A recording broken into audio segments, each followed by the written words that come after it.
Hello, everyone, and welcome to Boilermaker Lounge here, Tuesday edition. I'm Sam Springer, as always, joined by the All-American Grant Flora. Grant, how are we this fine Tuesday? Doing pretty good. Yeah, it's got just not a whole lot going on right now, but it's 2026 and we're moving right along. We're about a weekend already? Yeah, 6 days. Yeah, so almost. But so telling of college student person that doesn't go to college anymore. I've worked for the past, couple of days, and here you Yeah. are. Oh, I don't have much going on for the next week. Oh, good for you. Yeah. Hey, once next week starts, it'll be crazy. Yep, I understand. I'm just making light of. Oh, I remember the breaks and loved every minute of it. So, but last Saturday, the Boilermakers made some stuff happen for only what I think it said the sixth or seventh time in not even I think it's maybe the fourth or fifth time in Matt Painter's coaching history. The Boilermakers are 3-0 in the Big Ten. Yeah. Yeah, it's really impressive. Especially at Wisconsin, we talked about that when the Big Ten schedule was originally released as like a potential, you know, game that Purdue could get tripped up on. And they didn't really look like that most of the game. I guess the first half, it was like, okay, Wisconsin came to play.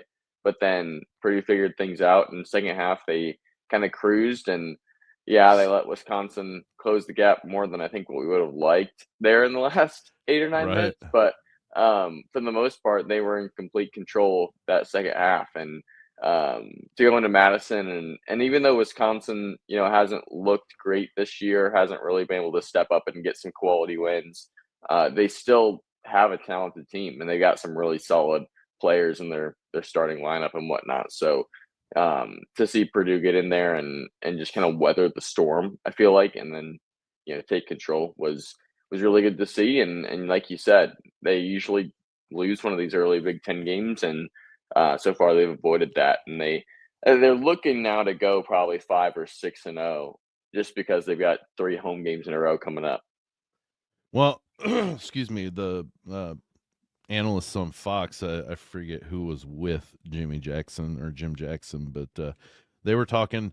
It's only mentioned that it's only maybe the fourth or fifth time that Matt Painter's been 3-0 in the Big Ten, but yet they've averaged like something like 23, 24 wins.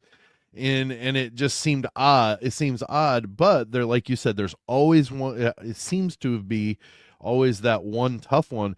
And Purdue started with a couple that even though Rutgers is down, you take them seriously, having been bitten by them a couple of times. You always want to make sure, okay, well, this isn't going to happen this time. But then we also talked last week. Wisconsin's always going to be tough, even if they're down. They're always going to be tough. They're always going to be tough at home. And I got home late, past the start of the game. I had a basketball game I was calling, and then I came at home, turned on the TV, thinking, okay, they're a couple minutes in, and probably a pretty low score, 7-2. I'm like, holy crap, what the world happened here? Uh, you know, I think the home crowd boost kind of got Wisconsin that little quick start.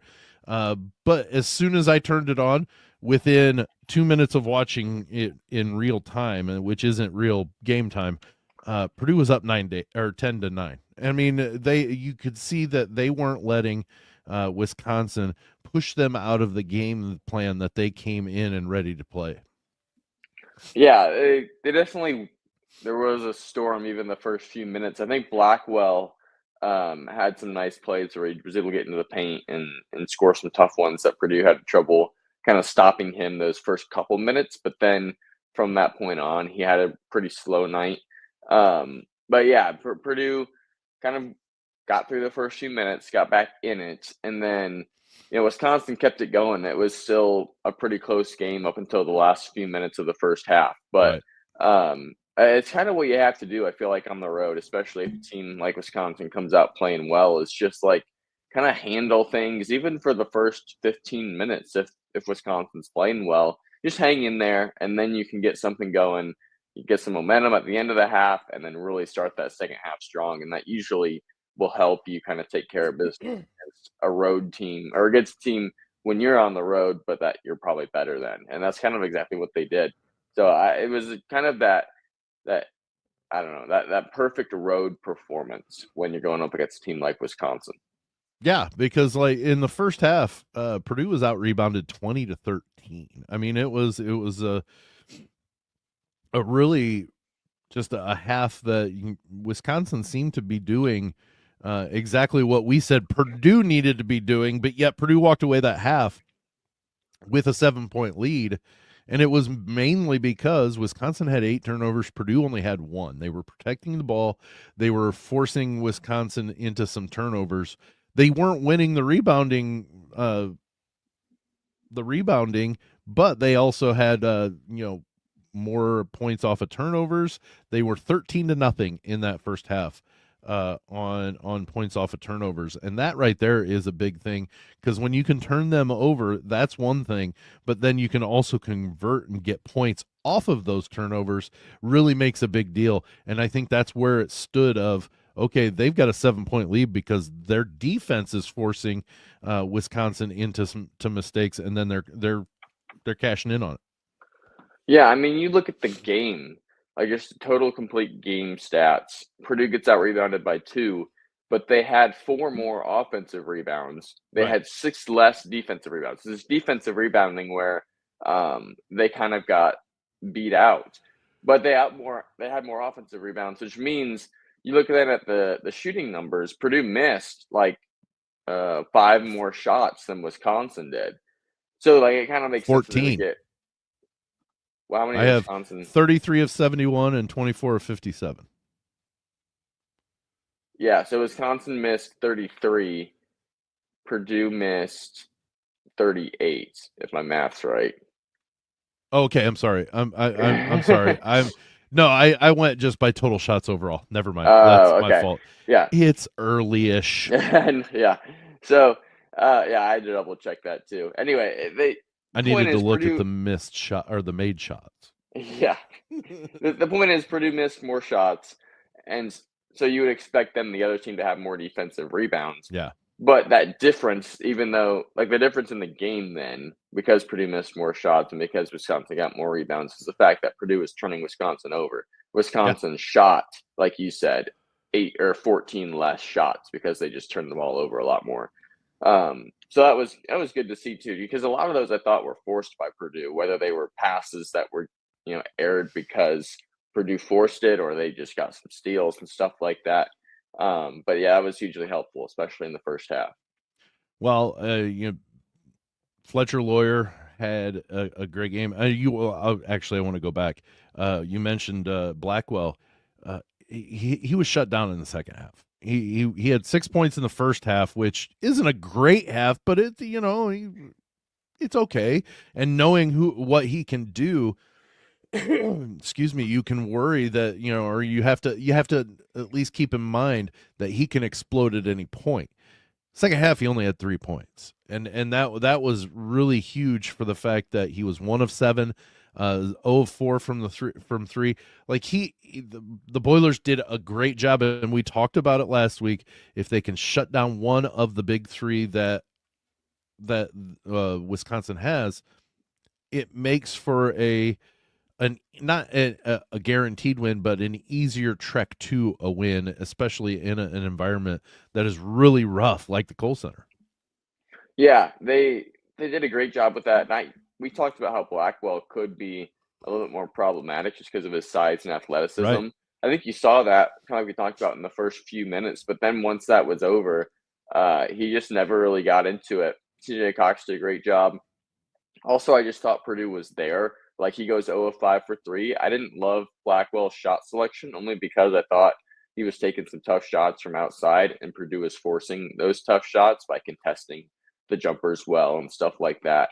So that was really good. But yeah, he's not an easy player to slow down, and Purdue did a great job with that. And in the other two, Nick Boyd, Nolan Winter, both of them had great games. I mean, Yeah. Winter was super efficient, rebounded 10 times. 18 points, obviously. And then Boyd with his 24, also relatively efficient. Didn't even make a three. He got 24 points without making a three. Right. And He then he only goes took 10 of, one. right. Yeah. He wasn't even trying to. He just got into Right. the paint, did well, and then got to the free throw line, went 10 of 10 from the free throw line in the game. So those two did great, but Purdue was able to shut down Blackwell. And clearly that was kind of what kept Wisconsin out of it. Well, let's get to the lead after Purdue winning the game. It's Braden Smith breaks the all-time Big Ten assists record with 12 assists on Saturday. Grant, Dustin and I were all Dustin Schutte and I were all talking, saying, man, it would really be nice to see him do this on Wednesday again in front of the Mackey crowd. But you know what? The way he got that 10th one was so prototypical of what Braden Smith does and how dangerous and how on guard you have to be with him and how easy he kind of makes it. When he's driving to the hoop, you have to respect the fact that he could easily go to the hoop and lay it in. So you've got to defend him.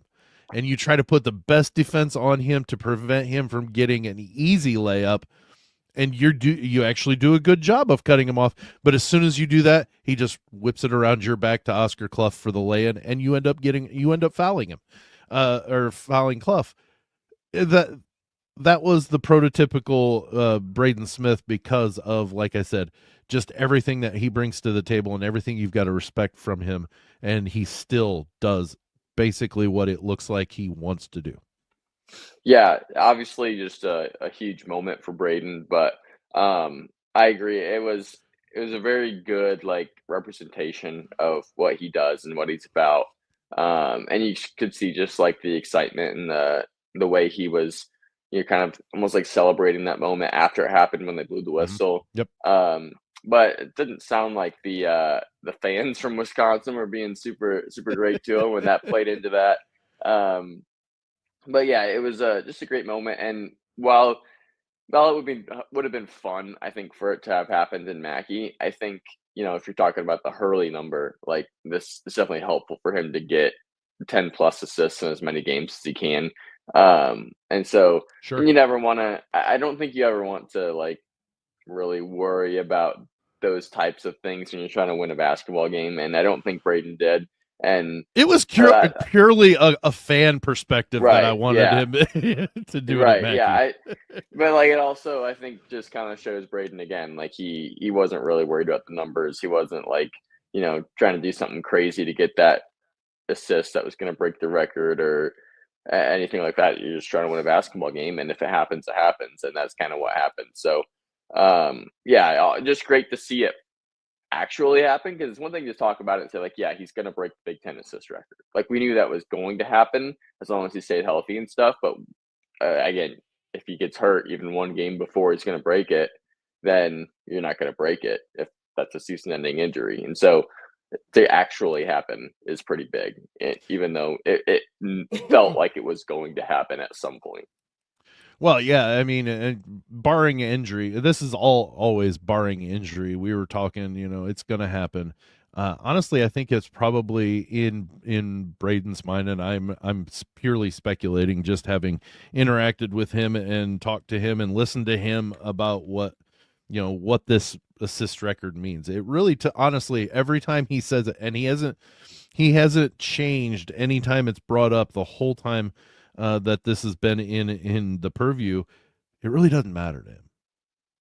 It's great. Yeah, don't get me wrong. He's like, okay, great. That's a personal accolade. He really wants to win the national championship. He wants to win the game, like you just said. But at the same time, he knows it's going to happen, right? He knows if I keep doing what I'm doing, it's going to happen. He knew exactly when he broke that record on Saturday. He knew when it happened. But my point on this one is I think it was better for him that it happened in Madison because they didn't stop the game for him. And it's not necessarily that he wants it. I don't think he wants it stopped.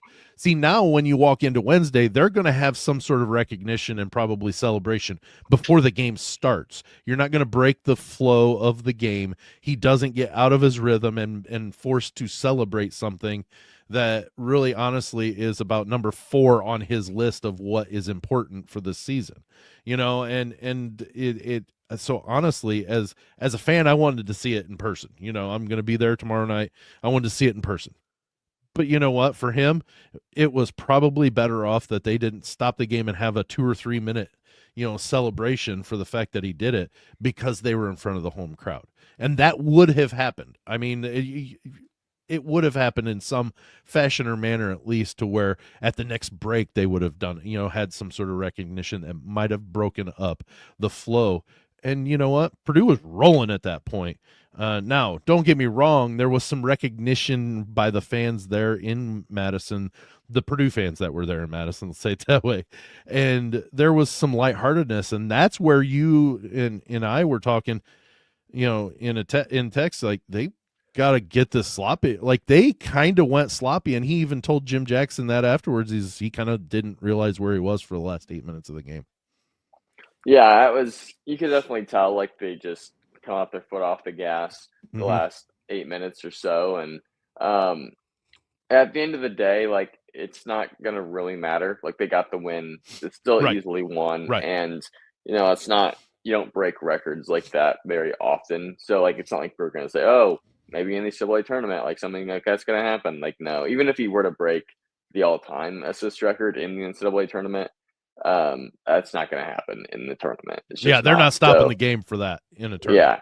Yeah, right. So, overall, it's not going to really play a factor into how good this team could be, I don't think. But at the same time, it is a little bit like, I feel like championship teams just don't do that kind of stuff.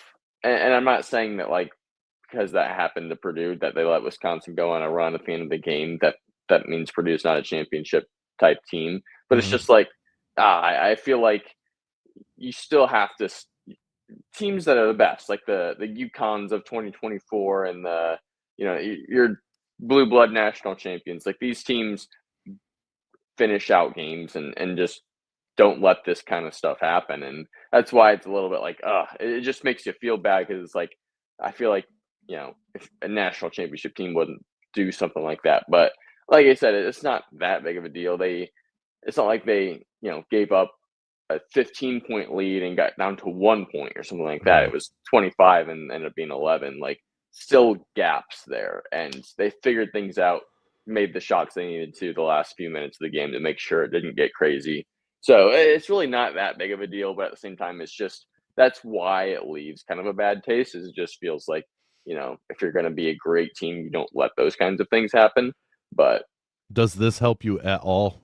That year that UConn won it against Purdue in the national title game, they did have a point where they lost like 2 out of 3 or 2 in a row or 3 out of 4 or something, to where they weren't finishing those games as well. So I mean, and they turned out, and nobody would argue. I mean, nobody, especially now it's in hindsight, would say UConn wasn't the best team by leaps. Over most other teams. Purdue and UConn were the 2 best teams in the country at that point, and they played in the national championship game. So there are going to be some hiccups, and I understand completely what you're saying, but at the same time, that hopefully that puts a little better taste in your mouth there. That's the other thing too, is like, everybody does go through moments of difficult stretches and seasons and whatnot. I don't think Purdue's going through a difficult stretch right now, but like, it's never going to be perfect. And correct, right? Ultimately, that's not. I don't think it's really anything to worry about. It's just, it doesn't make you. The game overall would have felt a lot better if those last 8 minutes never happened. And sure. So it's like, if you can kind of compartmentalize it, then great. But like, it also just kind of helps Purdue learn more and refocus more too. Like, if that doesn't happen, there's really nothing negative to take away from that game. And then if there's nothing negative, then there's probably not as much growth going on. So they still find ways to grow, even in the midst of a a pretty comfortable road win where you get a record broken. So probably going to be good at the end of the day.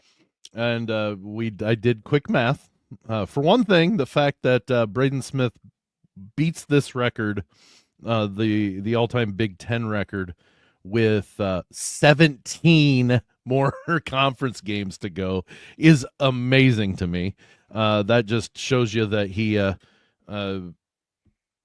knows how to get those assists. But quick math, if he averages slightly over his average for the year, so he's averaging 9.6 assists right now. So if he goes 10 a game, and I'm not saying he absolutely will, but if he does, he's breaking this record first game that Purdue plays in the Big Ten tournament. I mean, that just is he's 100 and I believe he's 180 away from Bobby Hurley's record, and well, I'm sorry, he'll tie it at that point. But that to me is just an amazing accomplishment if he stays on this clip. I'm not silly enough to think that he's going to average more, but he could. But also to the fact that, he might have a couple of games where he's only got 3 or 4 assists. It's going to happen. But at the same time, it hasn't happened much this year to this point, and he's playing at a very high level right now. And he's not maybe scoring near as much as what he was last year, but at the same point, he's distributing the ball a lot better than he was last year. Yeah, I mean, especially when you consider the fact that there's all these games are left are Big Ten games. A lot of them are going to be competitive. Right. I think there's a good chance he gets more assists in those games because he plays more, as opposed to a game where they're blowing somebody out by 20 and he comes out with 6 minutes to go in the game. It doesn't go back in. And he misses 4 or 5 opportunities there. Right. Yeah. So he plays more in those games, and then he also just usually gets more assists when you're in a competitive game because he's working harder to make sure they can score. So yeah, I think that bodes in his favor. If you call it like a 10 assist average, if you can average 10 for the next however many games it is, then yeah, it's that first or second game in the Big Ten tournament, and it feels pretty attainable because even on nights where maybe you only get 7 assists, even 5 or something like that, there are also going to be nights where he goes for 12, 13 like he did against Wisconsin. So it kind of balances out.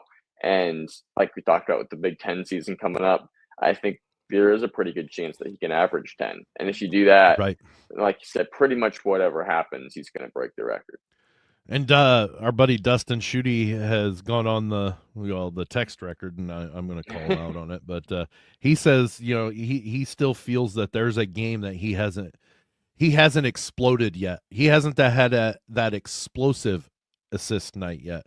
He thinks there's a night that he could go for close to 20 because he's just dishing it out and the guys can't miss. And that hasn't happened yet. And I tend to agree. There's been some time or been some every year he's had a couple of games where he gets really high assist numbers because the guys are just shooting the ball well. And it's almost like he's just shooting fish in a barrel because he gets it to him, they put it up, and it goes in, and he's like, okay, well, and I don't think that that's out of the realm of possibility where there's a night he could have 18 assists, and that's not out of the realm of impossibility or out of the realm of possibility is what I wanted to say. Yeah, I mean, and to that point, like this was not one of Purdue's better shooting performances from an efficiency standpoint. Like CJ Cox made 3, but he missed 8. Or not missed 8. He shot 8 total. He was 3 for 8. Fletcher Lawyer 4 for 10. Like 40% solid, but we've seen him shoot a lot better than that. Jakari Harris was 2 of 5. Like they went 10 of 27 overall. You could easily have knocked down 5 more, and that's probably close to 5 assists that Braden would have had because he usually is the one that's getting it to those guys.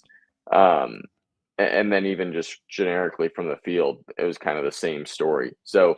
The fact that Purdue, won this game easily, Braden Smith gets 12 assists and breaks the record, and yet they still didn't have the best shooting night. Like it was a pretty middle of the road shooting night. It is pretty impressive. Just shows how good the team is. So yeah, I think there's definitely a chance, especially in a game against Mackey, maybe against somebody that's not quite as good.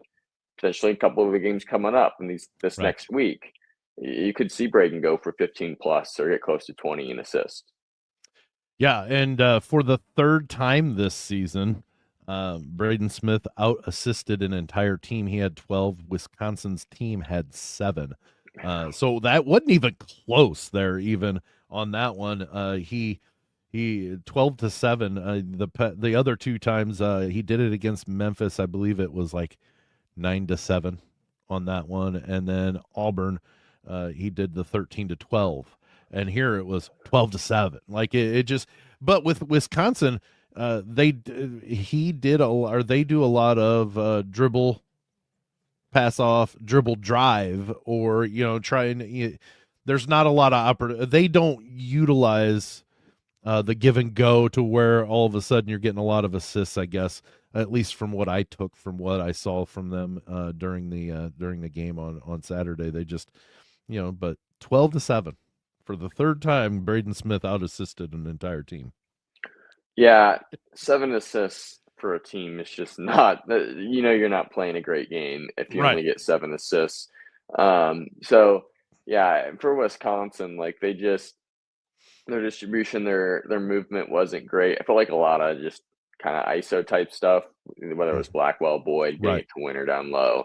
And obviously they're good players, but like I just feel like there was more they could have done as a team. Even like, that Carrington kid that came in, he had those 2 threes that were tough, but like they weren't really assisted on, I don't think. He just kind of No, they weren't. took them from deep. Like stuff like that where it just felt like they were out there trying to go, one-on-one in a lot of different ways. And I think, they have some talent, but they've got to figure some more things out as a team to get back into the mix. And we'll see if they have enough time to do that.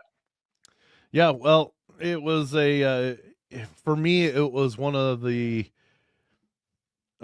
great dominant performances, especially in that second half, that I've seen from Purdue, especially at Wisconsin. Always a tough place. Check it off the list. We don't have to go back to the Kohl Center this year, thank goodness. But even no matter, like I said, no matter how much Wisconsin struggles in the grand scheme of things, they're tough to beat at home, and Purdue was able to do that rather comfortably, even though there was a little bit of a, oh my goodness, is this really going to happen? And Jim Jackson kept talking about it. He's like, they can get it down to 13 by 6 minutes or by 5 minutes, and they did. And I'm like, oh, Jim, please just stop talking. And they got it down to 11, and that's what I was talking about. If they can get it under double digit, and then Purdue finally pushed it back out. Thank goodness. It never got under 10 or under 11, so that was the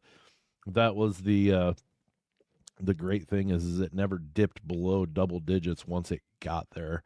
And that, I guess that's, and I've got to take my own advice. I always tell people that's why you build a lead, is because then you can give up a run and you're still up. They built a 25-point lead and then got sloppy and struggled because they turned the ball over 6 times in the second half. And I want to say 3, maybe even 4 of them came in that real sloppy 3 to 4 minutes that let Wisconsin winnow it down to a much more uncomfortable double-digit lead. But that's what you build that lead for, is if you hit a spot to where you're doing that, well, you still have a double-digit lead, regroup, get a timeout, regroup, and go back to work and do what got you there. And that's exactly what they did.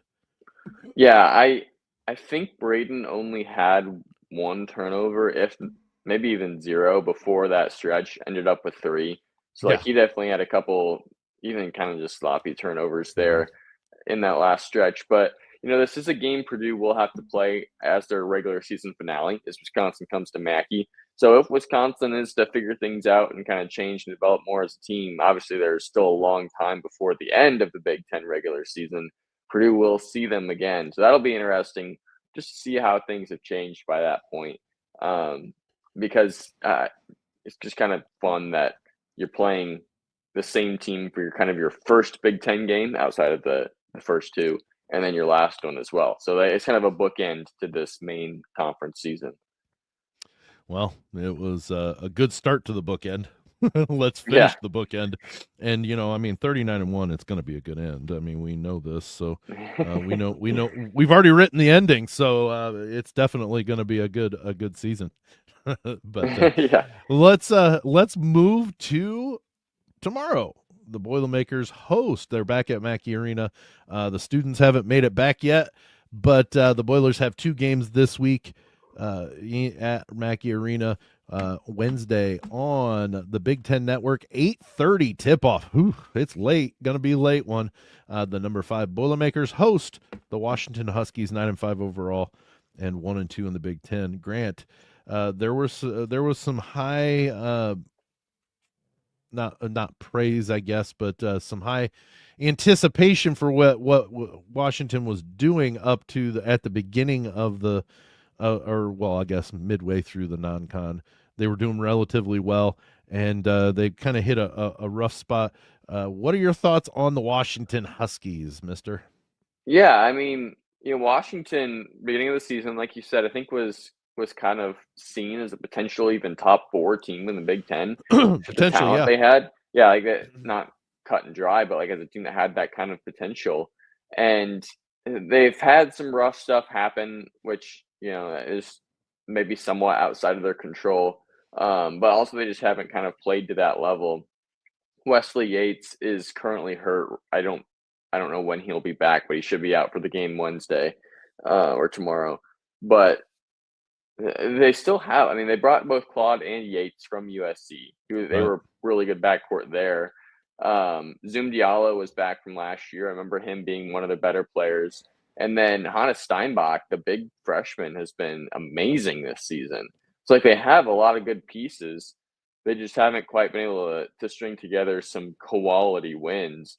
And so I'm looking at their schedule now. Their best win is like they got a win against USC on the road. So that was pretty big. But outside of that, it's like Utah.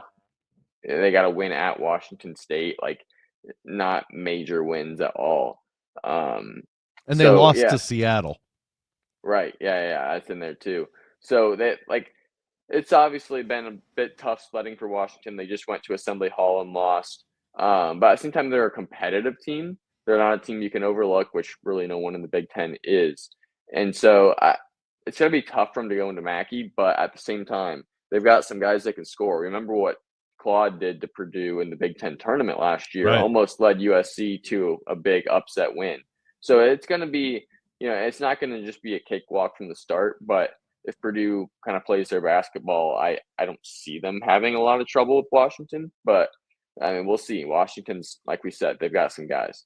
Yeah, some of these losses. Colorado isn't the best of teams, but at least it's a major, a Power 4 team, I guess.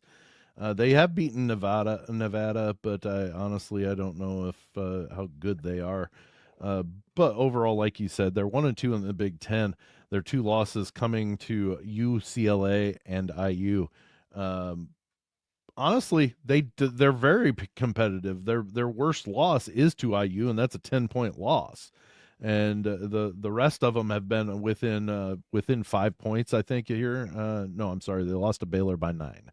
So I guess that would have been their worst loss if IU hadn't beaten them by 10. But still, overall, uh, still a team that you don't want to take for granted because, like you mentioned, they've got Steinbach, Diallo can distribute, but Steinbach averaging 18.3 for points and 11.8 for rebounds. So definitely a dude that the Boilermakers have to worry about in the post. Yeah, and especially because I think with Wesley Yates getting hurt, Washington, at least what they did, and I think their last game, is they moved their center. I think it's Kepnang. Is that what it? I think he I think started. so. Yeah. And so they moved him to the center spot, Steinbach to the 4, from what it kind of looks like, which means it'd be TKR matching up with Steinbach. And that's another big time matchup there at the 4 spot, kind of like we saw, what was it, a couple games ago when Purdue there was like a guy that was moved to the 4. It was going to be a good matchup. So um, it's like, yeah, I think Purdue could be challenged in this game in some of those types of ways. Like, who knows if TKR is able to outplay Steinbach? If he's not, that's a Right. huge piece for Washington. And then you've got Claude, you've got Diallo still. Both of those guys can cause some problems. I would imagine, CJ Cox probably guards Claude, which that helps for Purdue. But then who's guarding Diallo? Is it going to be Braden? Is it going to be Fletch? Either way, I think Diallo might have a shot to kind of take that to his advantage offensively. Um, so like, yeah, there are some areas for Washington to kind of utilize to be able to exploit some things for Purdue defensively, but overall, you can say the same thing about Steinbach. Like, Purdue should be able to neutralize him with their front court, and Mhm. then it's like, okay, you start running out of options if you're Washington, and you have to go into Mackey Arena. So it's like, it'll be interesting for sure to see how some of that plays out, but Purdue still has a lot more weapons probably than what Washington has. And don't sleep on the fact that the students aren't there. Mackey will still be extremely loud. It will be still rocking at the appropriate times, and maybe even the inappropriate times. Well, not inappropriate, the not appropriate. I'm not gonna say inappropriate because that means wrong. It's just, it's gonna be loud all the time, I guess, is what I'm trying to get at. But I guess it just depends. I haven't seen anything that says, I haven't seen an injury report, I guess, yet. I guess that won't be official probably till tomorrow morning, I think, is when they have to have the official uh, injury report out that the NCAA now requires each team to put out the day of. Uh, but at face value right now, like just looking at their roster and stats, they have almost 5 guys averaging double digits. That makes for a not extremely difficult, but you've got to really game plan. Okay, what are we going to take away from them? What are we going to work on taking away from them that still keeps us in our game and allows us to play at the same level that we're expecting to play at? And I still think it has to do.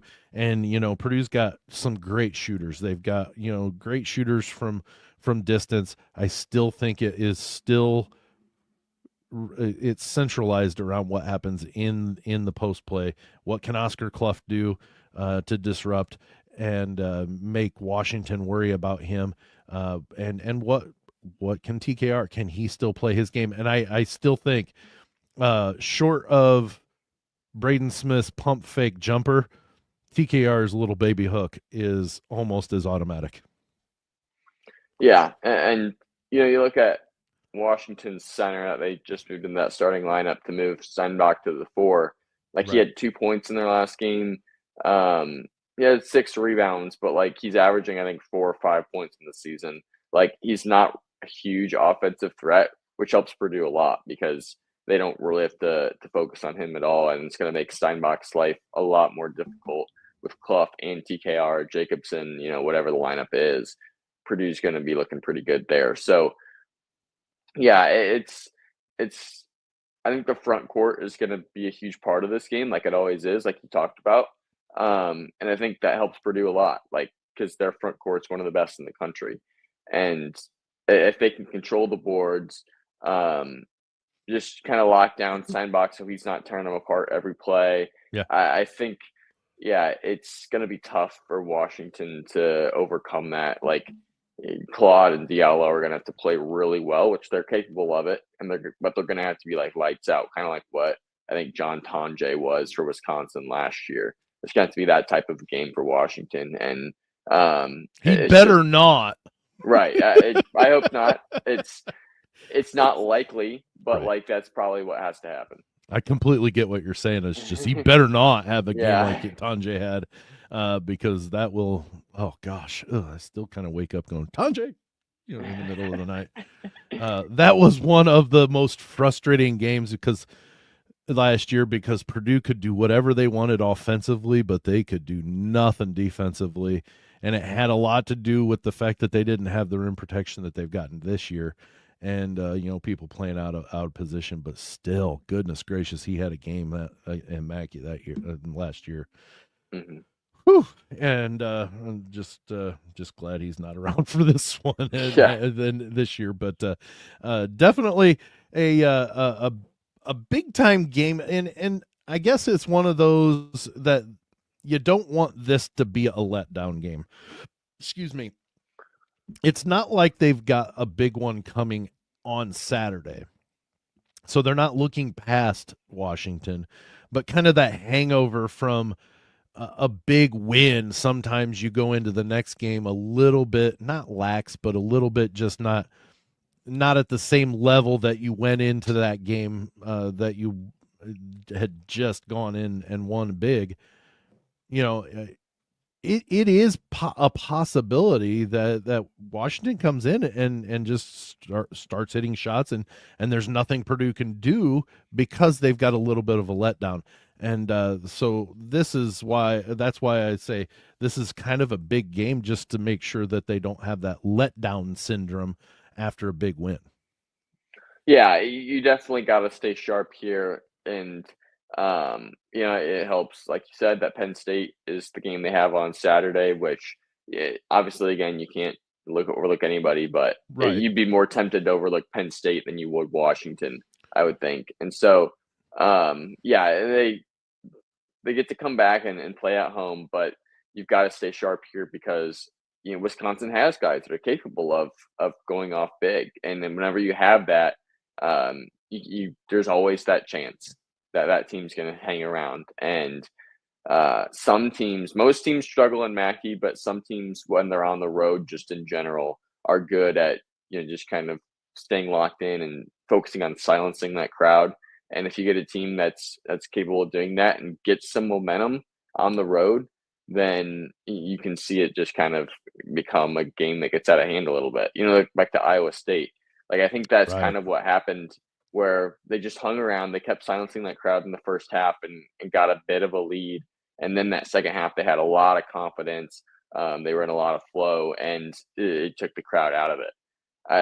I don't think Washington has quite that same ability as Iowa State did, but like if you get a team like that can find some momentum, get a couple of crowd silencers, then they're going to get some confidence in you, and they're going to have a chance to at least hang around. And you don't want Right. to let a team hang around if you can avoid it. Yeah. Yeah. Purdue, one of 3 undefeated teams in the Big Ten. Nebraska, 4-0, 15-0 overall in the Big Ten, coming off a big win over Michigan State a few days ago, and then a hard fought road win, and against. Well, I think both of them were on the road. I think Michigan State was at the Breslin, I believe. Maybe I'm wrong. They may have hosted them. I don't remember. I don't cover Nebraska and Michigan State, so I really don't remember. But big win anyways. They beat Michigan State, and then they come back and go on the road and beat Ohio State by 3. Michigan, also the other undefeated team, at 3-0 at 13-0 overall. So the top 3 teams are 28, 38, 41-1 in the Big Ten. Yeah. And in the grand scheme of things, Grant, Purdue has had one bad half that has cost them that one game, and because they were only down, I think 3 or 4 at the half to Iowa State, and then that second half is where the wheels fell off, and that's where that one comes from. So, but 39-1 gonna look good on a t-shirt. Yeah. You look at not to like make this about Nebraska, but like you look at their 4 wins that they do have. It was I just happen to know this. I don't cover Nebraska either, but they're obviously a big time story in the Big Ten. Like they killed Wisconsin at home. They went on the road against Illinois and beat them on the buzzer beater. Then Michigan State was a home game, but Ohio State on the road. Ohio State's not as bad as their record shows, and they played a good game to even be close to Nebraska. So like they've just kind of grinded out some tough games, but like for Nebraska to already have 4 quality Big Ten wins, be undefeated, actually bodes really well for them because you look like Purdue, 3-0, but like Rutgers, Minnesota, and Wisconsin are the teams that they played. Like they haven't really played a good Big Ten team yet. They haven't played in Illinois or Michigan State, Michigan, any of those types of teams. And so it's like you probably feel better about Nebraska's 4-0 than Purdue's 3-0. It's just that we know Purdue's probably more capable of beating the Michigans and Michigan States than what Nebraska is when it's all said and done. So I don't know, just really You'd sure like to think so anyways, right? Yeah, you would hope. And so it's like, well, Nebraska, it's still kind of hard to believe that they're like actually a top 10 team. Like it's just like even when you watch them play, it's like they don't look like they have any type of NBA type talent or best, conference nationally relevant talent like with Braden Smith or something. Like, but they just find a way to get it done, and they've got a lot of guys that play hard and can, they have some talent. Ranked Mask is really good, and so it's going to be interesting to see how Nebraska develops because death by 1,000 cuts, Grant. That's what they do to you. They're just making it happen. And so, Purdue will have to go to Lincoln at some point, and that will be, that'll be an interesting game. They lost there a couple of years ago. I was going to say it's never easy going to Lincoln anyways, and then you get a team that's where they're at. But do the Purdue fans that go to Lincoln storm the court if they beat them? I doubt that. But I highly doubt it. I do think there will be a good turnout for Purdue. I think so too. Yeah. I've heard of people that I know that are thinking about trying to go because they're a lot cheaper tickets than it would be in Mackey. So and it'll be a great game. Of course, you're spending $300 to get there in gas and food, right? And place to stay, but But the ticket itself is the ticket's cheap. I can make the trip to Mackey in one day, and it costs me $40 in gas. But I'll spend $400 to go stay somewhere. I'm joking because seeing a game in a different environment is always fun as well to see your team be the visitors. I always like doing that. I do. I enjoy being having a rooting interest of the visiting team because especially if they win, because then you're just walking out going, yeah, that's right. Yeah, that's right. But all right, tomorrow night, 8:30, Big Ten Network, Purdue, number 5 in this fair land. The college basketball world hosts the Washington Huskies. Try to go to 4-0. Like you said, it could be easily. Let's see here. What are the next games here? So we got Wisconsin, so Penn State, Iowa, and it's home on next week. That's a difficult game for the way that Iowa's been playing, but still it's at home, so it's very helpful. Then after that, they go on the road to the West Coast, and that's where it might be a little bit more hairy. Not that it's going to be impossible. It's just going to be a little bit more difficult. It's always tough traveling, and then especially when you cross the country to go play a couple of teams on the road there. Yeah, after these 3 straight home games, really even starting with the Iowa game, because Iowa's a good team, like every game is going to be tough in its own way. Like, Washington, Penn State, they're just compared to everybody else in the Big Ten, especially because they're at home, they're going to be easier games, you would think. But then after that, like you're either playing decent teams on the road or you're playing good teams at home. Mm-hmm. And so it's going to be fun because every game's going to be interesting. Sure. But it's going to be a grind. Well, 8:30 tomorrow, we get it started back in priming the engine for the tough stretch for the Boilers because it's Iowa, USC, UCLA, Illinois, IU. That's the stretch after Penn State. So priming the engine to make a run. And I tell you what, they come out of that looking, with some big wins there. That's going to make me even more happy when it comes to the upcoming, the rest of the season in the Big Ten. But hey, one parting thought for you. Just saw this on the platform formerly known as Twitter this morning when I was letting the dogs out, Grant. Right now, Ken Pom has Kentucky out of the tournament. Just wow. That's That's wild. No, wouldn't have guessed that. And if you remember Zach Eady's last year, Arkansas beat them in the exhibition and then went and missed the tournament that year as well. So, like I said, just saying. I remember we joked about something like this happening, just thinking there's no way it would actually happen, and here we are. Well, you can hang the banner for being the exhibition the half-season exhibition champion. That'll be fine. Didn't even win both their exhibition games. Yeah, right. But I'm not dogging on. Yes, I am. Nah. Yes, I'm dogging on Kentucky. I don't care. But anyways, that brings us to the end of this rendition of Boilermaker Lounge. Enjoy the game tomorrow, guys. It's hopefully we can keep it going.